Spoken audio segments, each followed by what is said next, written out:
Hello friends, आज मैं आई हूँ एक नया वीडियो लेके। आज हम बात करने वाले हैं एपीआईज़ के बारे में। एंड्रॉयड में एपीआईज़ क्या होती है, एपीआई का यूज़ कैसे होता है और क्यों होता है, ठीक है। तो आज हम उसके बारे में बात करने वाले हैं कि अभी हमको जब भी डेटा ऐप में डिस्प्ले करवाने के लिए चाहिए, तो वो जो डेटा है वो डेटा रीच करने के लिए हमको एपीआई की ज़रूरत पड़ती है, ठीक है। तो उसके लिए हम एपीआई यूज़ करते हैं। तो एपीआई में हम डिफरेंट डिफरेंट टाइप के पैरामीटर्स होते हैं, उसको सेट कर सकते हैं। अगर हम कोई इमेज के साथ ऑपरेशन करते हैं तो वो मल्टी पार्ट डेटा होता है, और मल्टी पार्ट डेटा में हमको ऑपरेशन करना होता है कि कैसे करें, क्या करें, वो सब चलता है।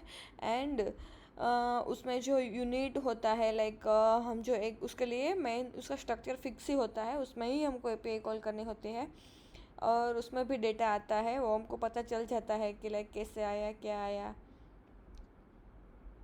वो सब चलता है।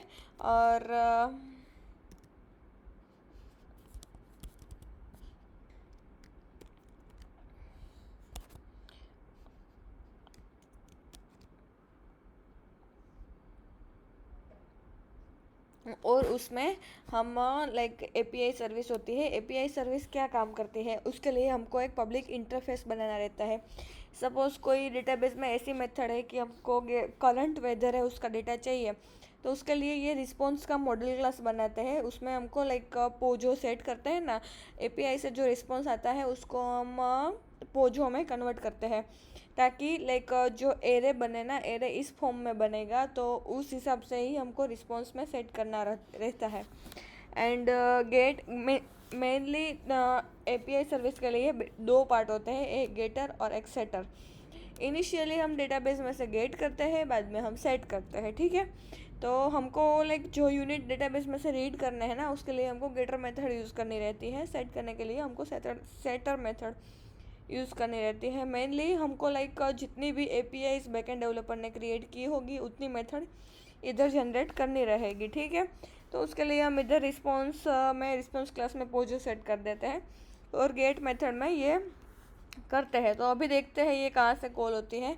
ये एपीआई सर्विस का हम जो इंटरफेस बनाते हैं उसमें से ही ये मेथड कॉल होती है। उसमें हमको क्या पैरामीटर्स पास करना रहेगा, सिटी नेम में सपोज मैंने दिल्ली पास किया हुआ है तो दिल्ली आएगा, ठीक है।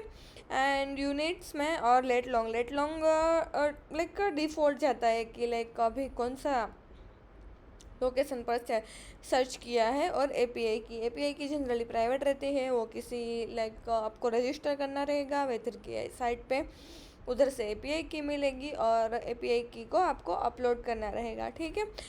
अब हम जब एपीआई करते हैं तो एपीआई कॉल आरएक्स जावा से होता है, कोरूटिन से होता है, रेट्रोफिट से होता है। अभी इधर है वो जो आरएक्स जावा से किया है, ऑब्जर्वेबल सेट किया है, उसमें दो मेथड मिलती है, ऑन सक्सेस, ऑन एरर। अगर हमने ये पैरामीटर सही से पास किए, उसमें कोई एरर नहीं है, तो सक्सेस रिस्पॉन्स आएगा। अगर इसमें कुछ गलती से एपीआई में से कोई इश्यू हुआ और पैरामीटर में कुछ इश्यू हुआ, तो वो एरर में जाएगा। एरर में ऑटोमेटिक एक्सेप्शन हैंडल करेगा और इधर बताएगा no data found, no internet found, ठीक है। अगर डेटा मिलेगा तो डेटा का वैल्यू इधर शो होगा। इधर हमको जो सक्सेस में रिस्पॉन्स मिलता है, वो रिस्पॉन्स को हमको यूआई में सेट करना रहता है कि स्टोर सिटी इन्फो। तो इधर हमने मेथड बनाई है, उसमें हम स्टोर करवाते हैं, और इधर से हमको पता चल जाता है कि क्या है क्या नहीं। और हमको जो रिसाइकलर व्यू होता है ना, उसमें हमने ये हमारा व्यू है स्टोर करंट वेदर, उसमें से ये सब हमने है करंट वेदर डॉट डिस्क्रिप्शन वो सब सेट कर दिया है, इधर से भी ये कर दिया है। और हमको पता चल जाता है कि कैसे शो करना है। तो उसके लिए हम जो यूआई का जो पार्ट होता है ना, उसमें हम सेट करवा देते हैं, ठीक है। तो उसमें से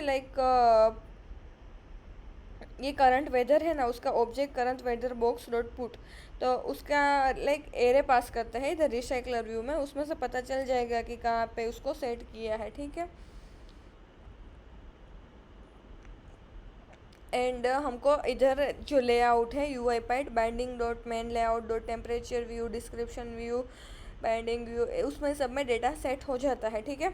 तो बस बहुत ही ईजी है। मेन तो ये कंटेंट समझने के लिए ये एपीआई सर्विस है, उसमें हमको डेटाबेस में जो चाहिए वो पास करने का, रिसीव करने का, और उसका जो मेथड है ना वहाँ कहाँ पे इंटरनेट से on receive on and on error में डेटा मिलता है उसको सेट करने का, उधर से हमको बहुत बड़ी आसानी से मिल जाता है।